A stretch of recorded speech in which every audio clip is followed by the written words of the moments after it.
For today's headlines, NCR COVID-19 positivity rate at 18.9%, highest since June, says the OCTA. DepEd eyes institutionalized blended learning and resilient schools. DepEd confidential fund to protect learners from abuse. Marcos to boost tourism. Karding-affected population nears 1 million, says the NDRRMC.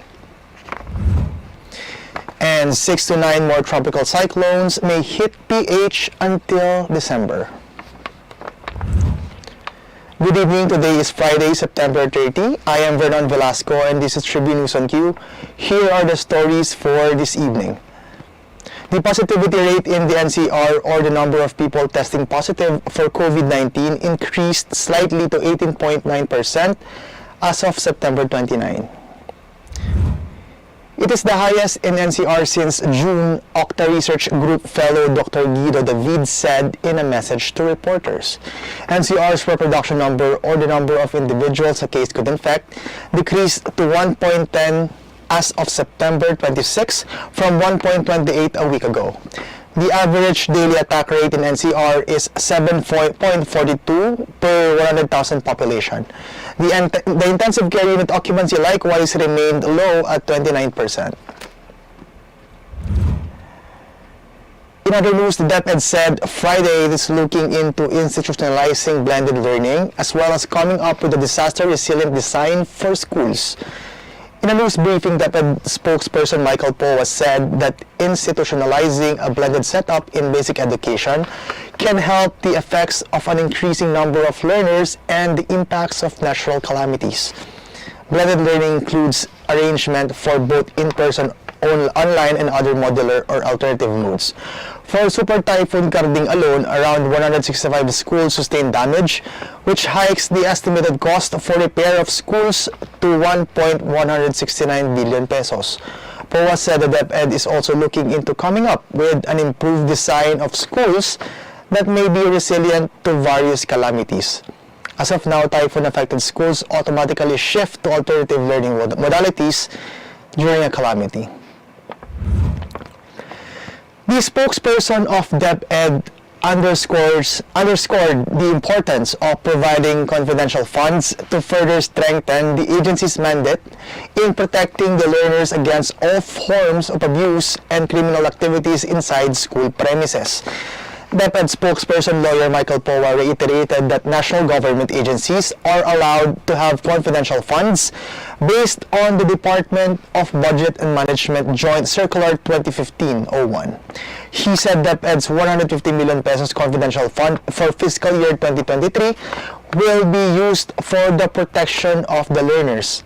Poa stressed that the agency's mandate is not just providing quality basic education, but also to ensure their safety. The DepEd official also clarified that there is no overlap in functions as confidential fund is very different from the intelligence fund being given to the military and police.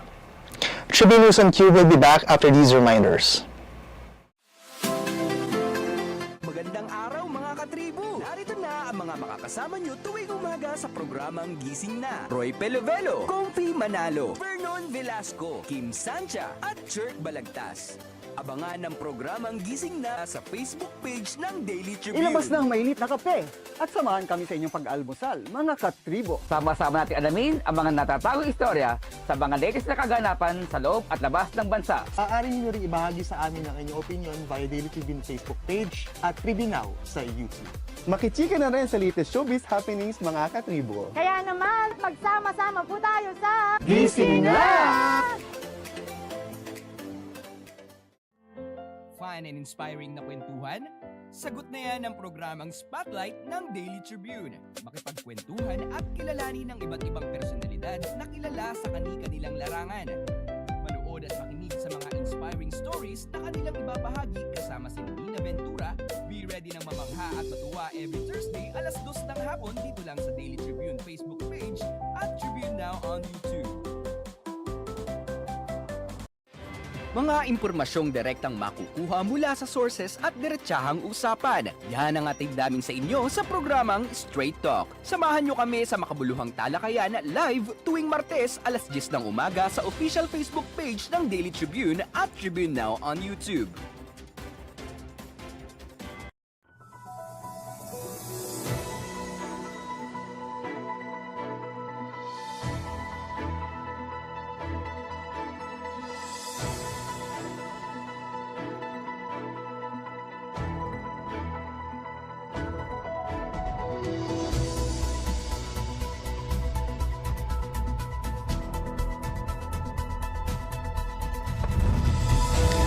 The administration of President Marcos is considering ways to boost local tourism following the unprecedented impacts on the industry by the COVID-19 pandemic and putting all millions of jobs at risk.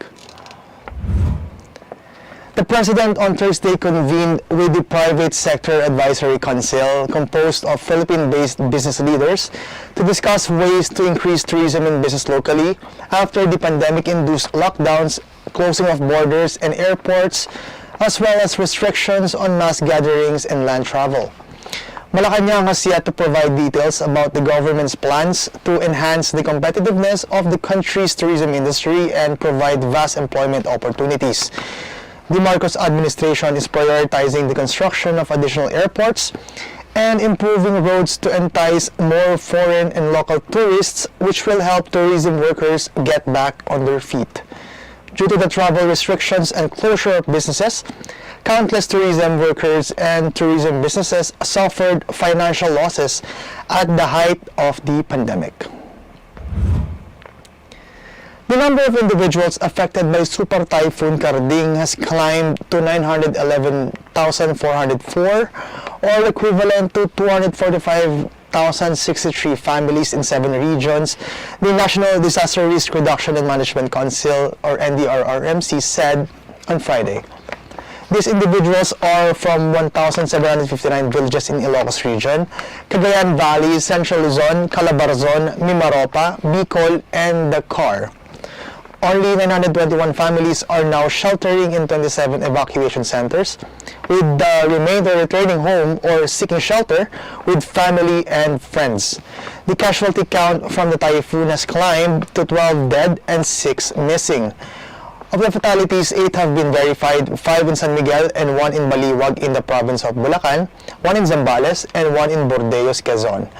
The 4 other deaths are still being validated, 2 in Tanay Rizal, 1 in Antipolo City, and 1 in Zambales. Still awaiting confirmation are reports of 5 missing persons in Mercedes, Camarines Norte, and 1 in Patnanungan, Quezon. The country may expect about 6 to 9 more tropical cyclones until December, Pag-asa Administrator Vicente Malanos said on Thursday. In a public briefing, he said 2 to 4 tropical cyclones are expected in October, 2 to 3 in November, and up to 2 in December.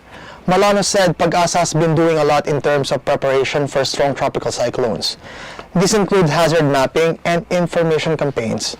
He encouraged the public to always follow Pag-asa advisories, and he also urged the public to learn terminologies in meteorology.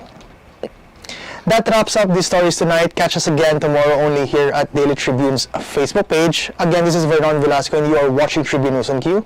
Stay safe, stay healthy, and stay home. Good night and God bless. We would like to thank the following: Araneta, Pag-ibig, SM Supermall, Veteran, Divina Law Offices, ICTSI, Xlog, Globe, Kia, PLDT, Cherry, Tanawan, Prime Homes, RLC, Pure Gold, Meralco, and SM Retail. Catch the latest news on our website, tribune.net.ph. Follow us on Facebook, Twitter, and Instagram. Subscribe to our YouTube channel, Tribune Now. Download the Daily Tribune app on Apple Store for iOS and Google Play for Android to get the latest and most comprehensive news online. Daily Tribune invites you to join its Viber community, Katribu, to get updates on the hottest news on politics, business, sports, lifestyle, and entertainment. Emoticons of the Tribune mascot Tarsito are available on our community Viber.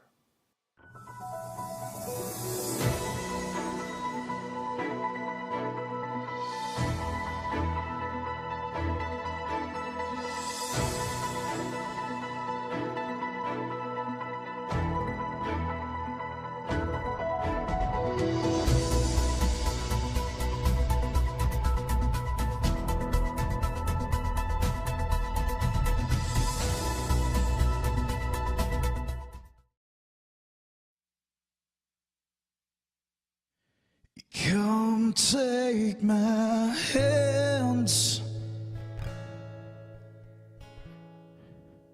You told me when this happened.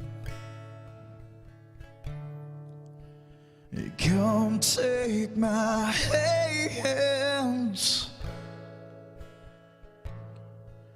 You just told me when this started.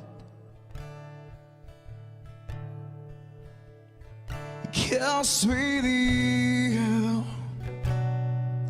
you make simple things complicated.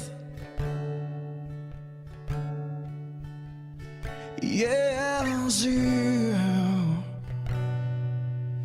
made me feel unappreciated.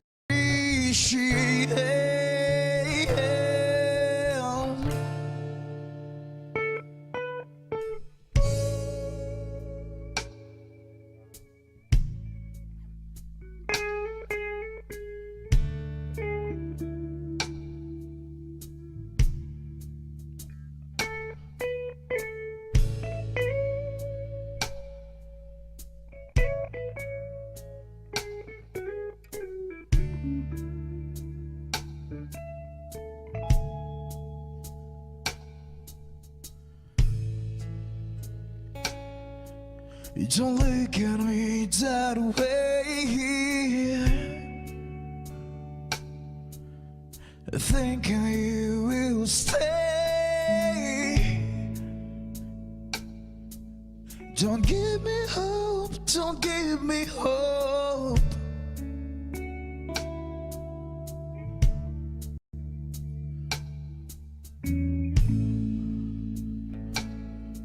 You back and hold me tight, and together we will fight.